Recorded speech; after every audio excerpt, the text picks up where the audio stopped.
Here, let me get that. Oh, thank you. This helps so much. Happy to help. Keep those safe.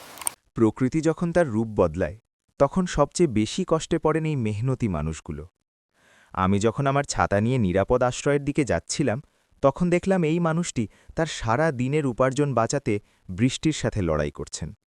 আমি ভাবলাম, আমার ছাতাটি কি কেবল আমার একার জন্যই, নাকি কারো বিপদে আশ্রয় হবার জন্য?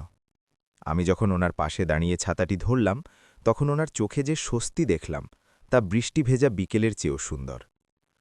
আমি মনে করি বিপদে মানুষের পাশে দাঁড়ানো কোনো দয়া নয়, এটি আমাদের অস্তিত্বের অংশ। ওনার সাথে সেই অল্প সময়ের গল্পে আমি জীবনের এক নতুন অর্থ খুঁজে পেয়েছি। আমি সবসময় চেষ্টা করি আমার ক্ষুদ্র সামর্থ্য দিয়ে কারো সমস্যা একটু হলেও লাঘব করতে, কারণ আমরা যদি একে অপরের ছায়া না হই তবে এই যান্ত্রিক পৃথিবীতে আমরা বড্ড একা হয়ে যাব। আসুন, আমরা নিজেরা ভালো থাকার পাশাপাশি অন্যের কষ্টের দিনে বৃষ্টির মাঝে ছাতা হয়ে দাঁড়াই, কারণ মানুষ তো মানুষের জন্যই।